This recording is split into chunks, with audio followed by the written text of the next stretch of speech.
Welcome to Kev Talks, Real World Global Logistics. I'm Kevin Parkerson. And I'm Kevin Higgins. Together we bring you over 60 years in combined experience in global logistics. In each episode, we'll dive into the latest industry trends, share practical tips, celebrate wins, and share stories from the logistics front lines, all while helping businesses optimize their logistics operations.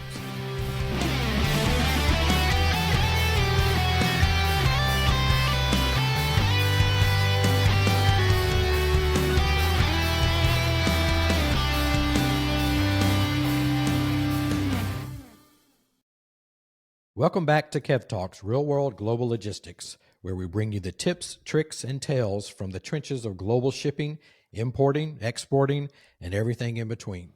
Today's guest is someone whose insights help shape how the world moves, literally.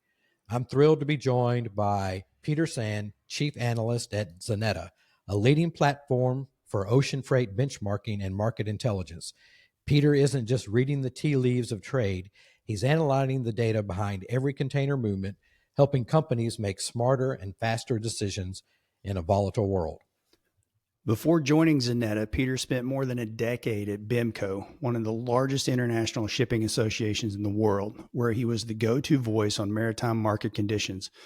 You may have seen him breaking it all down on CNN, BBC, CNBC, or Bloomberg, or teaching the next generation of shipping pros at the Danish Shipping Academy and the Copenhagen Business School.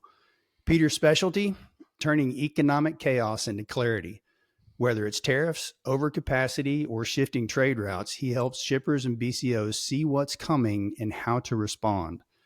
If you want to make sense of market noise and make better logistics decisions in the year ahead, this is the episode for you. So let's get into it and bring Peter back. Welcome, Peter.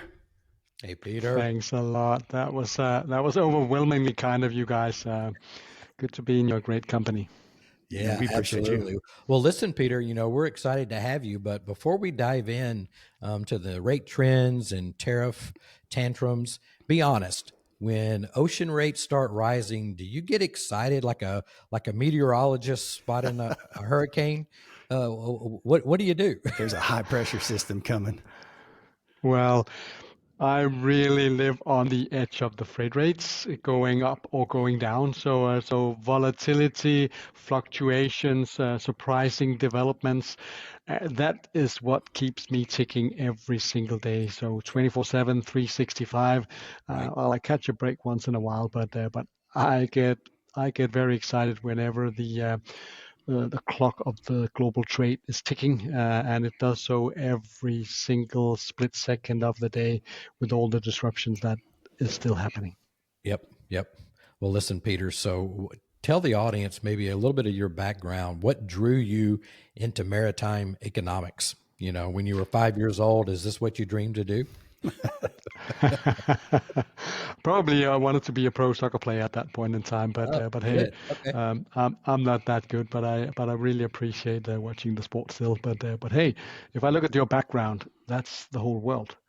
And ever since I was probably 5, I read the atlas. I checked out the geography of the entirety of the world, and I think that in combination with my master thesis a few years later, got me into shipping very naturally, because shipping is very much about the economics of the world and where, the raw materials either are dug out of the ground or being produced, and then where it's consumed. Mm-hmm. That's where you got shipping working its magic right in the middle. So I'm just still just an excited boy wanting to learn more about this exciting industry, and I do so, I think, every single day, and I'm just pleased to share that with Xeneta customers and you guys. Yeah, exactly. So Peter, what do you think's changed in the last decade of how companies consume and act on the data? I think we have seen a lot of initiatives from across the board that people want to know.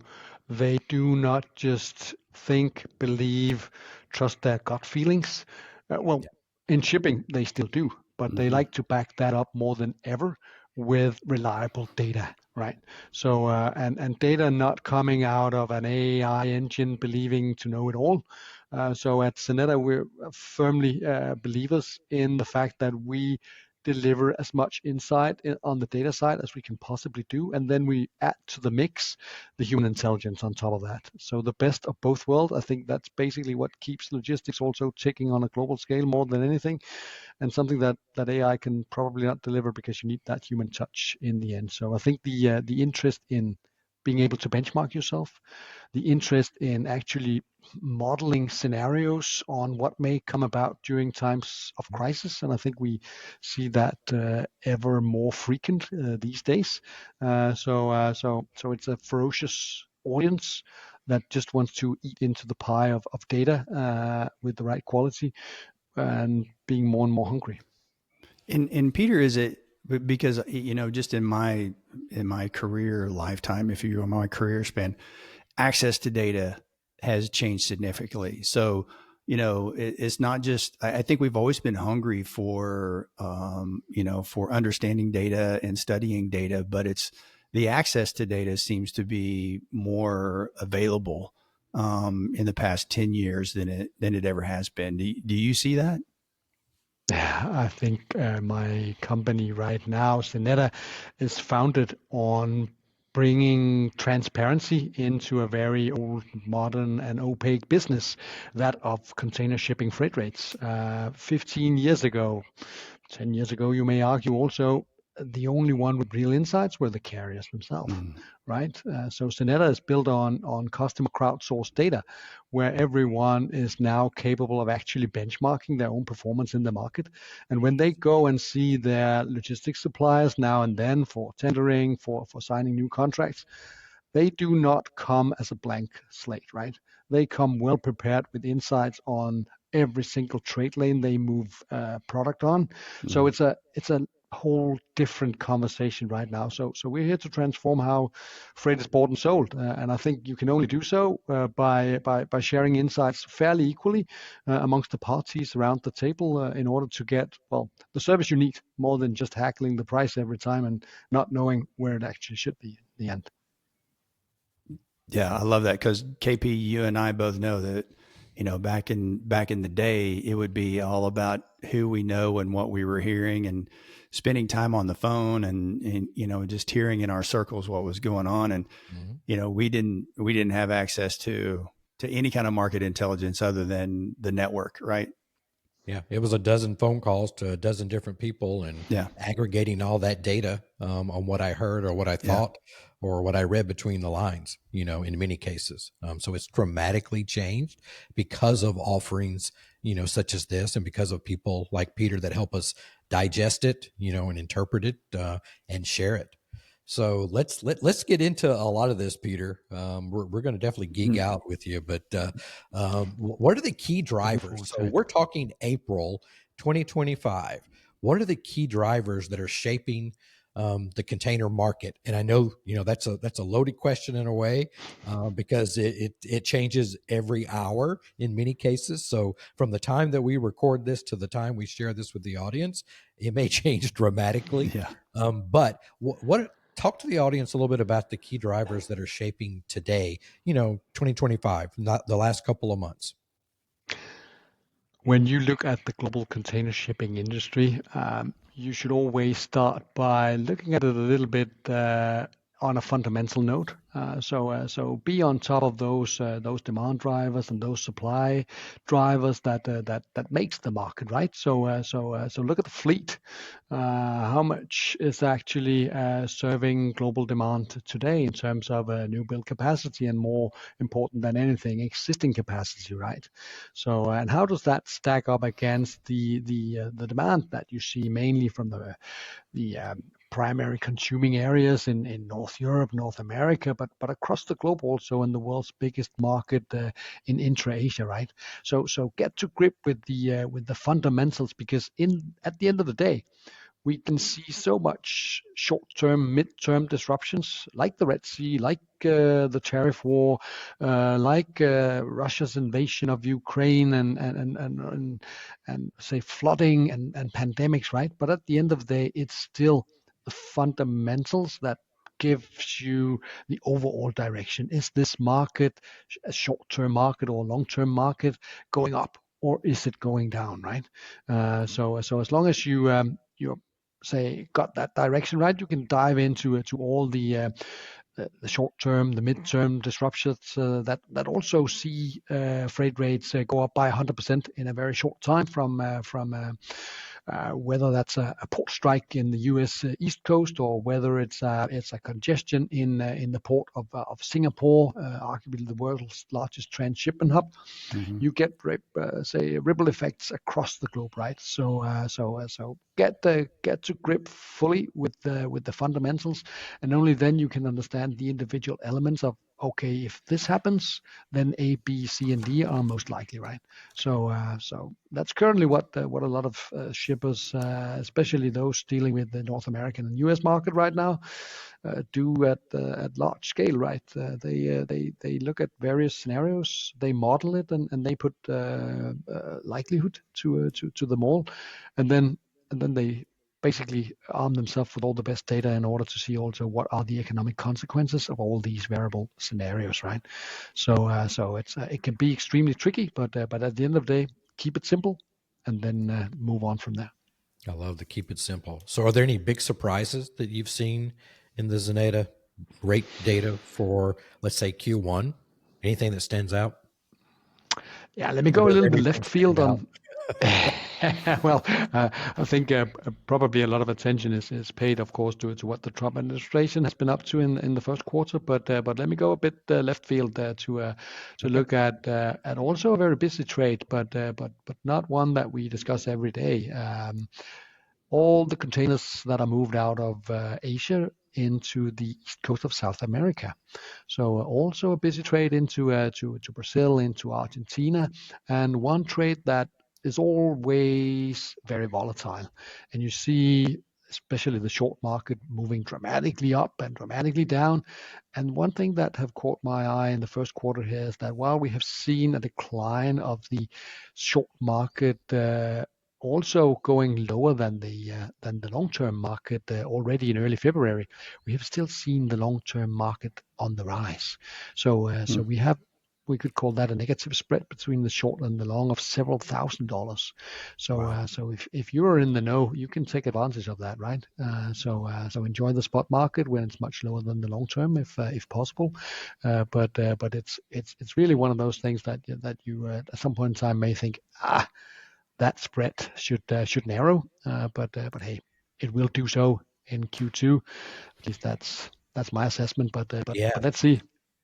Yeah, that's exactly what I was going to ask. You know, I don't want to get too much into. We'll get to that later. Kind of what you're foreseeing for the rest of the year, but April 2025. A lot of the contracts are wrapping up. They're done. What do you anticipate? What typically happens? I'm leading the witness a little bit. Blankings, May, June, July, right? What are you hearing? How does that impact what you just said in regards to the spot market, and what do you project? And that's like 5 questions all in one. That's a ton. If I am to conclude one thing, shippers are really under pressure right now with prime time for signing new long-term contract on the Pacific in particular, right? Shippers into North Europe is more calmly sitting in the water down there leads a few months back, but all of those good people that met at TPM, and you probably got in touch with a number of them back then, right? It was already pretty dramatic, and that's already a month and a half ago, and they should be signing deals now, but nobody, of course, wants to sign a deal on a trade lane that they may not move any stuff on for the foreseeable future if they were all looking to export out of China. So, Do you think it will be that dramatic? I mean, you say that, but do you think there are going to be some businesses who say, I'm not going to be, and I know that there's some reductions going on today, right now. Do you see someone completely, are you hearing, is there any data that supports that a dramatic shift or a dramatic drop off? it's too early to basically nailed this from a data perspective. Even though we have the World Trade Organization going out only today with a suggestion that world trade may contract this year if the trade war plays out in a nasty way, which seems to be the case right now. But but in terms of data and combining that with human intelligence, I know of companies that have basically decided that it's not worth shipping my Chinese manufactured goods across the Pacific because there is no taker on the other side, and I will lose money by doing so. And that's So really that not the is goal of this, right? I mean, it shouldn't be the goal. no, and this is just one example, and it's a little bit tricky to generalize here because that may be one company only, but there's definitely also one company only at least that will just keep grinding on, keep importing whatever was decided and agreed, maybe because that company can absorb a part of the added cost, maybe because products shipped have a much higher profit margin, so they got room for maneuver, right? So I think at this point in time we really see everything, and what we hear also from our customers, and what we can say listen when we bring them together in roundtables, they are all over the place also in pausing shipments and only forwarding the most urgent goods. There seems to be a window of opportunity right now with pausing the reciprocal trades, say tariffs, at least on all other nations than China. So some are also, of course, looking into, say, very last minute front loading until that window close, whether that's 90 days from now or whether it's tomorrow. It's that kind of uncertainty that they are managing right now, and with a high cost risk if you get it wrong. So you really need to arm yourself and prepare yourself also, not only with your, say, tiger team in the company, but dealing with everyday business in real time, but certainly also those that prepare for a different future already now, thinking out where could I potentially source my product from, if not from China, if not from Vietnam, if not from Malaysia, because that seems to be the go-to places only recently. But hey, will that also be the go-to places in the coming 4 years? Time only will tell. Yeah. Well, listen, you mentioned it earlier. I want to drill down a little bit more into, so I know Xeneta tracks sentiment as well as rate behavior. So how would you categorize the mood among BCOs right now? Is caution, confidence, confusion, all of the above? How would you in general characterize that? That's a great question. I will say they are getting exhausted, and they are exhausted in a way that I think you guys can probably imagine that, because you guys have a history working in logistics, right? So you've seen the ups and downs, you've seen the global financial crisis 15, well, more than that ago now, right? So you've seen a crisis. Some may still be new in logistics, some may not have seen a crisis like this before, and I think exhausted, I mean, you still need to keep going, right? So wasn't it Winston Churchill who said, "When going through hell, keep walking," right? So what we hear from our customers right now is that they are, well, we basically surveyed them the other day. So allow me to sneak peek you a little bit into this, right? Great. So 26% said they are exploring new trade routes. So and that's already now exploring new trade routes. That's pretty significant, because when you set up supply chains, you do so for decades and more, right? Right. So the fact that you already now are exploring new trade routes, that's pretty tricky, right? Of So course, some Peter, are is there also, any indication of where those, I mean, is it Europe? Is it Africa? Is it South America? Is it all of the above? In the past, it's always been a shift, out of China into Southeast Asia, and I don't know that is what's transpiring here. I really, I'd love the data to tell me this, but I feel like it's everywhere else. It is Europe. Yeah. It is Africa. It is South America. It is Central America. And I think the only place that you could probably rule out at this point in time will be China. It seems to be, say, quite narrowly focused on China, at least what the Trump administration is all about, mostly, right? So you cannot say that you are, say, out of jail if you go anywhere else but China, but it's uncertainty at a level previously not seen before, right? Because those investments made in Vietnam during Trump's first presidency, will those investments be lost now due to a tariff war? That is not a happy corporate America you will see if that happens, right? So I think, I mean, we may not have seen the peak of the current crisis, but I think you should still put some sort of positive probability to the fact that you may still be able to ship out of Southeast Asia, India for that matter, not at the tariffs suggested on 2nd April, right? At least for the foreseeable future. But hey, what do you do until you get certainty on that? Well, our customers also said that they are renegotiating contracts to the extent that they can do so, right? They are also moving volumes between suppliers.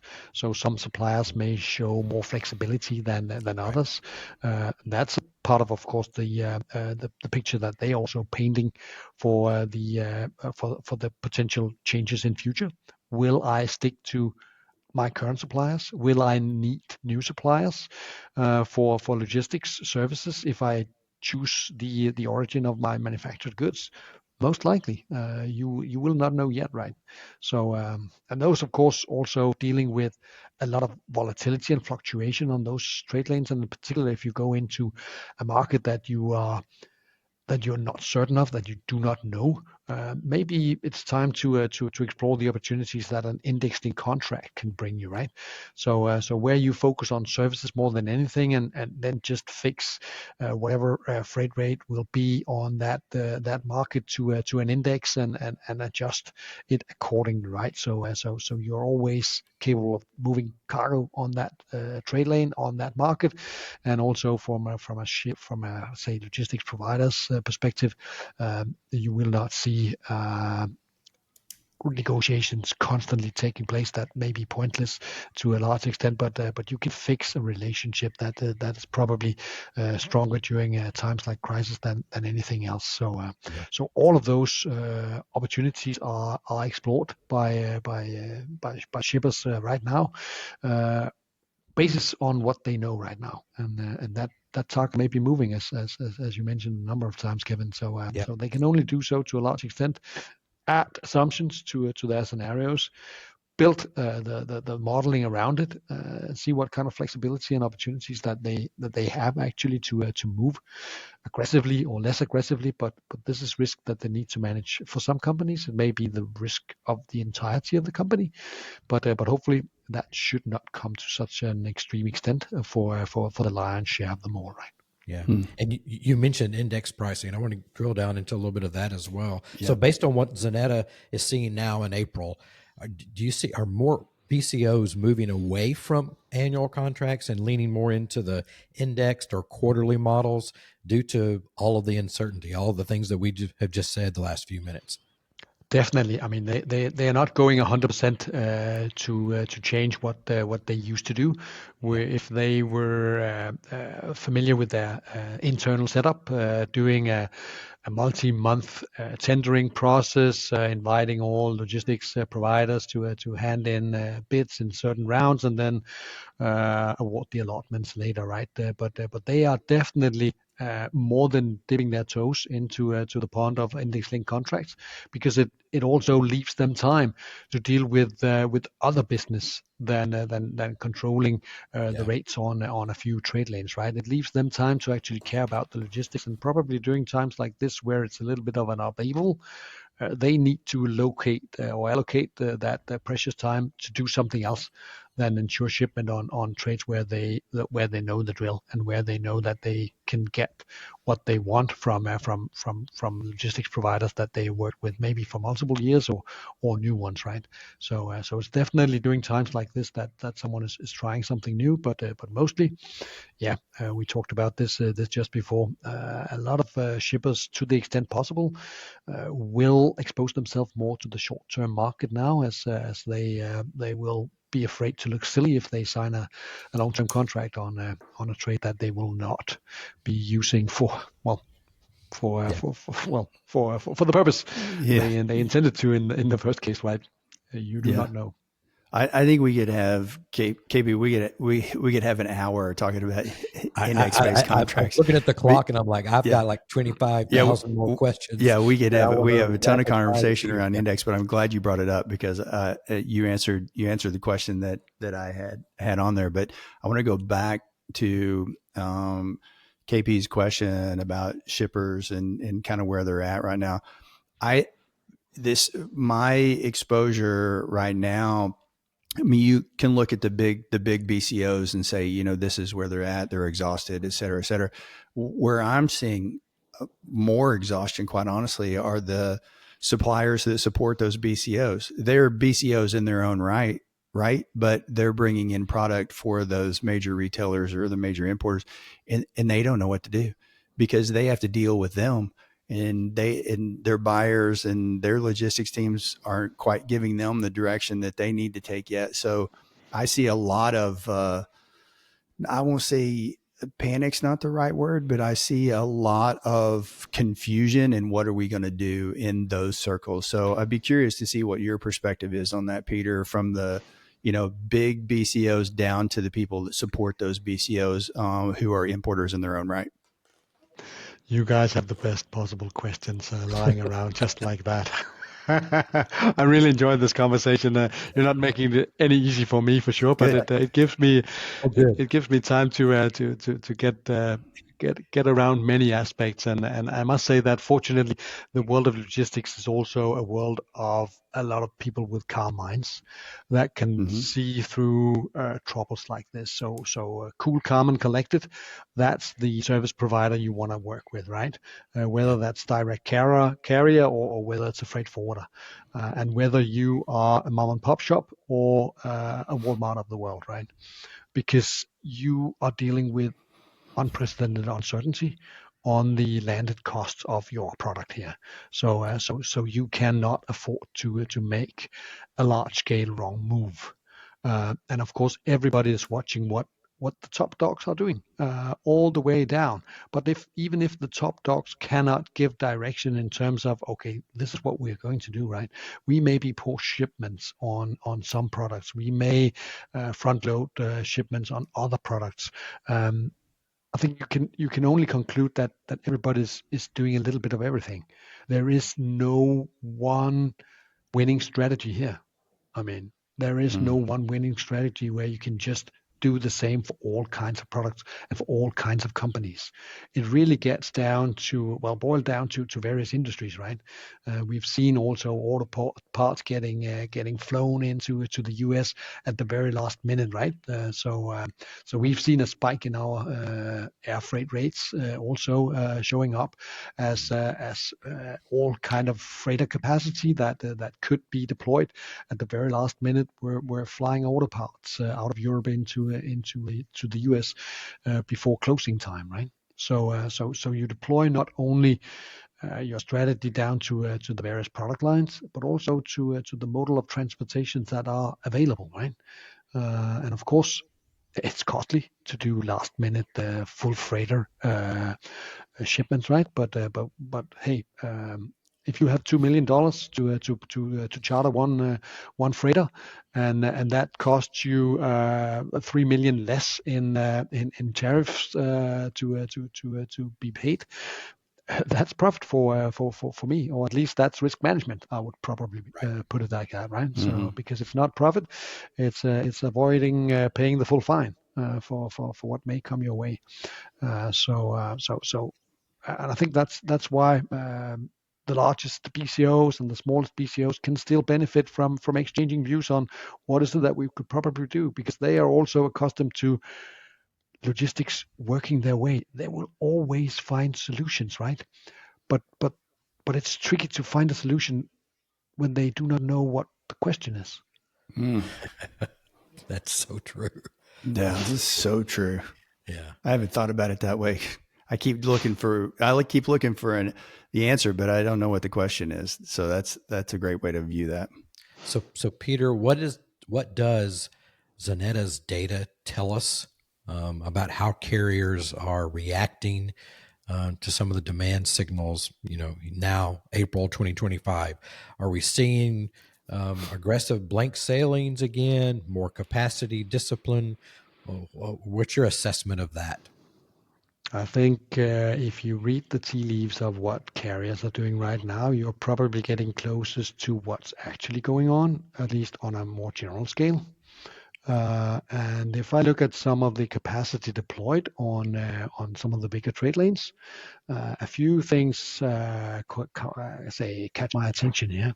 One thing being, I mean, as we speak now, a potential all-time high container shipping capacity is offered by the carriers to leave Asia this week, heading for North Europe. Mm-hmm. So is that shippers that had product that was supposed to go to the US now directing that into another market? Yeah, we will know that in a month and a half, 2 months when those products arrive in North Europe. But it tells me that the bookings that the carriers are receiving right now is not, I mean, out of China. That's not for the US. That's for somewhere else, right? I haven't seen any reliable data on something like this, but again, that's probably the experience talking here, and combining human intelligence across the Xeneta company and across my own network also in reading what's actually going on here, right?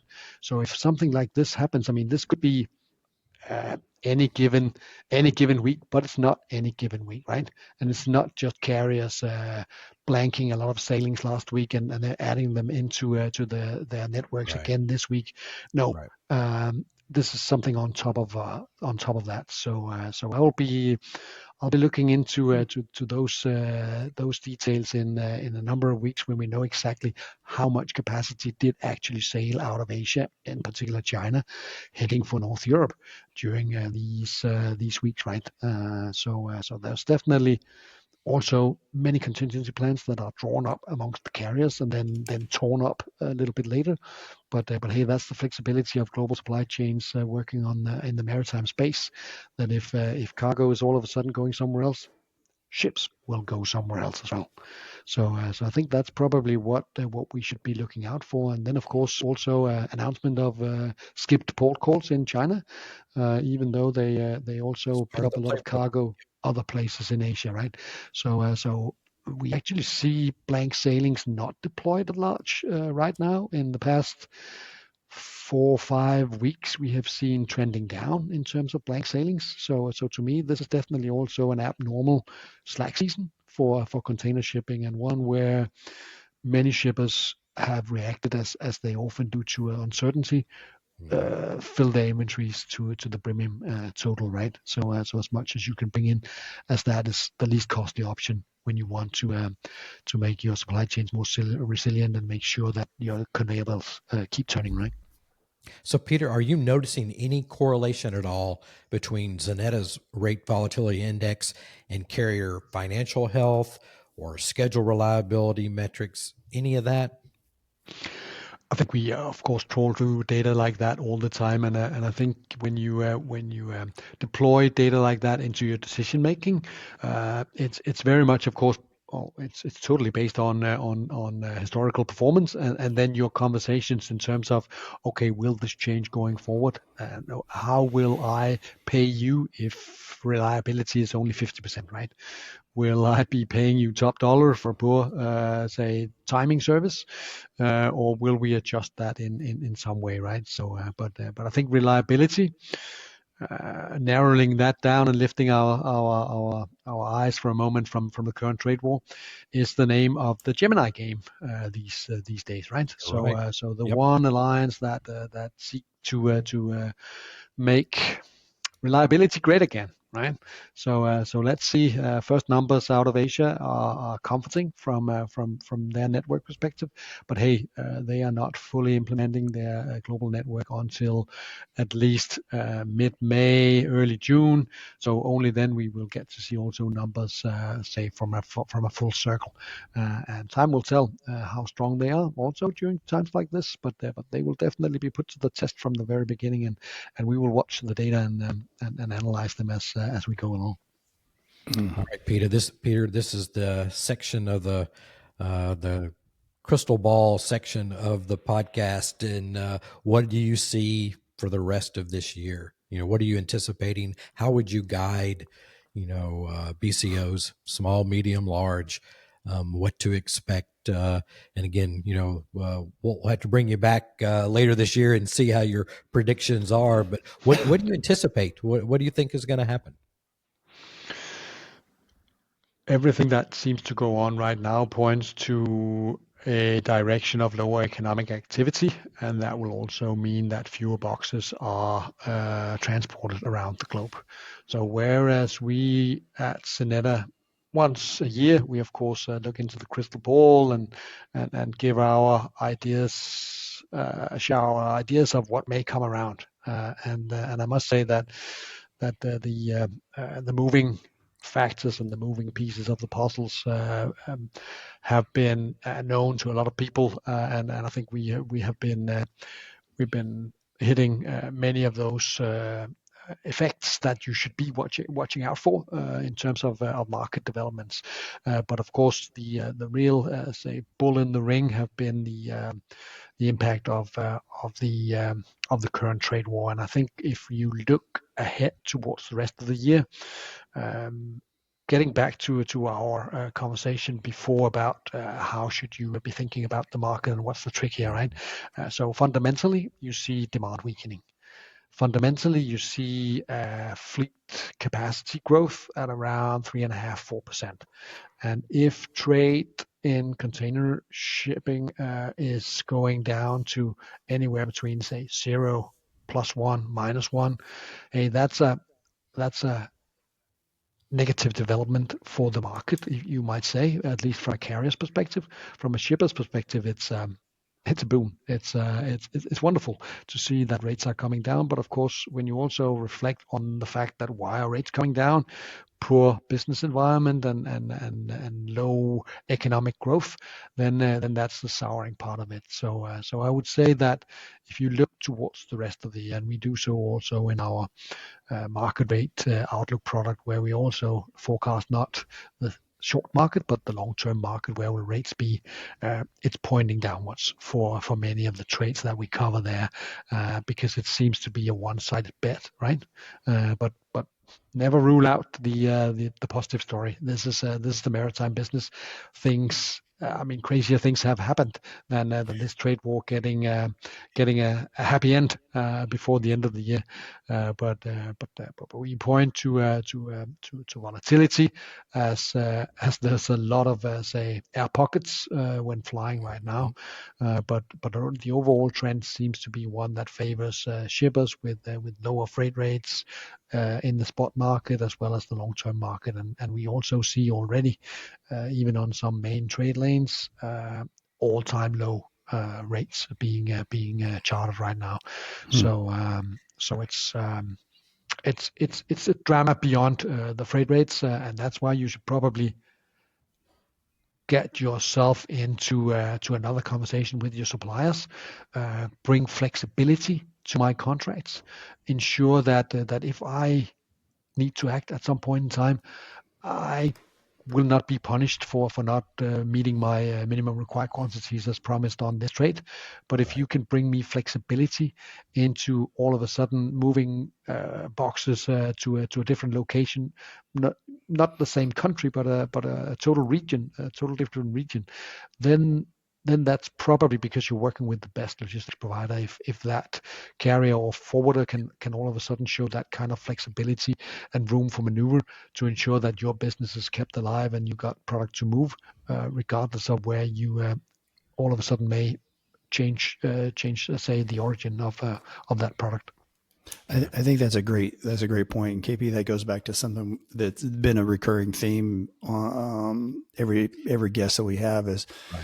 relationships with your service provider are critical, and they're even more critical these days than they have been the past 10 to 15 years. Used to be that's how we got things done. I mean, that's how we were successful in growing. When I was in the seat, and we saw a shift away from that a few years back, and I would just say that those relationships are critical. So I appreciate you saying that, Peter. And I do have a question related to cost. I want to interject here, KP. Is Peter, do you see that the shippers, the BCOs, are becoming more understanding and informed about the actual cost that the carriers have than they ever have been in the past? Because that was something that I studied, 25, 30 years ago, was understanding the cost. So that just made me a better partner, I felt like. But do you see shippers now trying to work with their providers to really understand the costs that impact them? In the days between COVID and the Red Sea disruption, I think we had BCOs and shippers getting more close to understanding the real cost level of carriers, as they could also see profits basically evaporate as they saw carriers, those that are listed, actually posting loss-making figures, right? So, but then you get a Red Sea disruption, and that kind of transparency gets thrown out of the window. Mm-hmm. Because what we are hearing from our customers is also that they are aware that that the container lines needed to rejig their entire global network to basically ensure that our products as a shipper gets moving, right? So it's a tall order.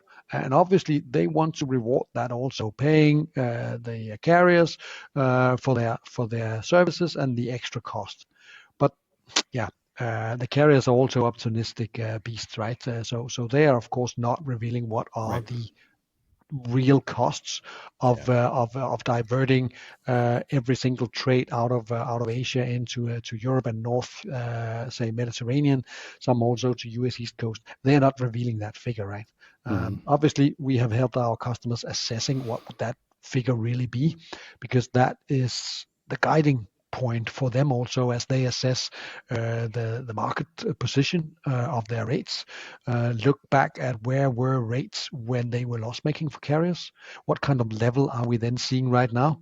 And when I then get on to the part of the conversation where I say that you should be aiming for pre-Red Sea levels plus a premium, okay, then they got an idea of what that premium would be, depending on which trade lane it would be.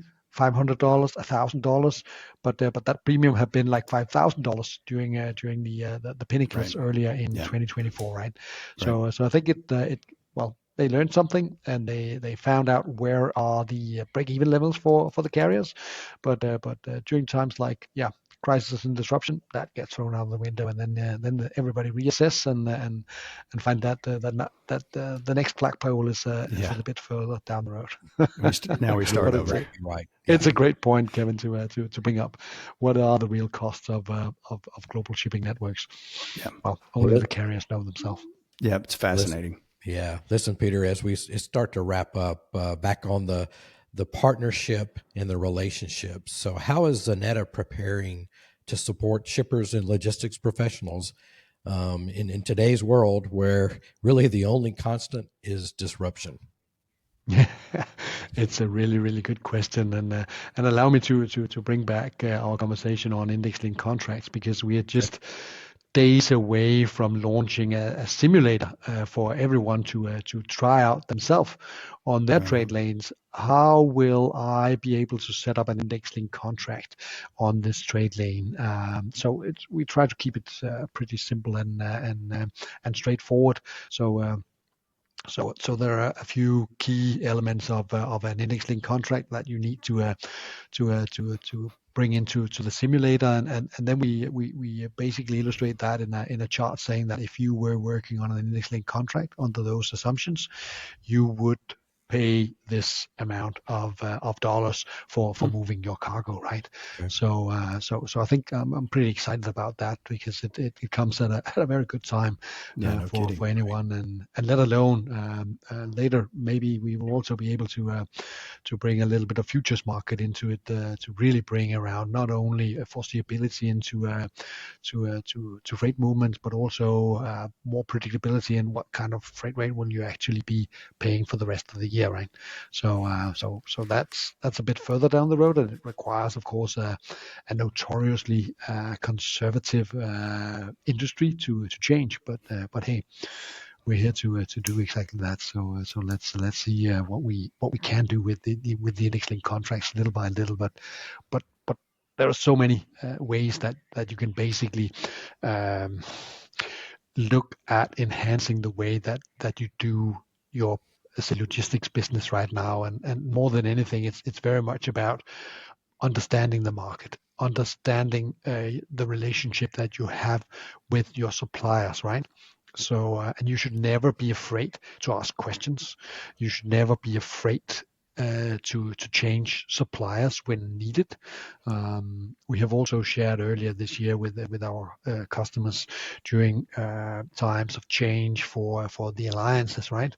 That those of you who probably got a little bit more comfortable, or did not want to change supplier when carriers changed partners in the alliance game, they were probably not treated in the nicest way in terms of freight rates and offers, right? So they were perhaps not getting the discounted rates, or at least the most razor sharp rates that they could potentially achieve from shopping around amongst logistics providers, whether that's forwarders or carriers. So you should always be daring out there. You should always be respectful of your relationships, but you should also have the courage to walk away if you see something is not right, or if you see that you're not getting the flexibility and the service that you actually are either paying for or expecting from your supplier during times like the current ones where it's crisis time, but also during times of more, say, steady and calm waters. But more than anything, I believe that the shippers gotta know their own strength. They gotta bring something to the table as well, because it's not like a buffet, like they ask or they call the shots all the time. They need also to bring some data to the table. They also need to bring some predictability into what kind of volumes will I be moving on those trade lanes at what point in time, right? So you become a relationship builder. I think that's probably the best thing that you can do. But it always start with trust. And I think if you are looking at the same data and you're looking at the same market, you can have a conversation around all the things that matters more than the rates, because the rates you can either index link yourself out of, or you can go to a trusted data provider, right? So you can talk about the service requirements, that which is most important to you and your business, right? The rest should just be details, but it requires you to lift that level, and for you as a shipper also to bring something to the table that makes you an attractive shipper.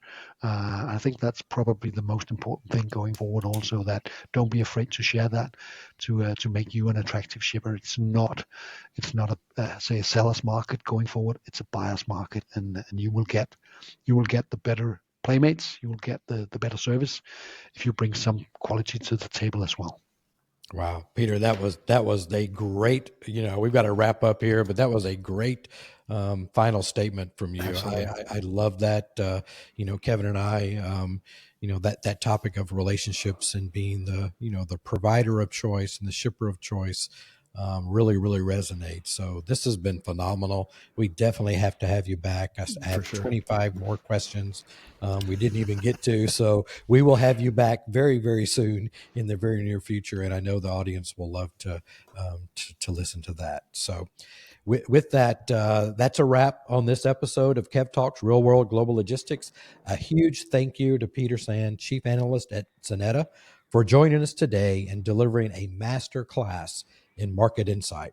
From freight rate behavior to trade policy tremors and what shippers can do to stay ahead of the curve, Peter gave us a clear-eyed look at what's driving global logistics in 2025 and beyond.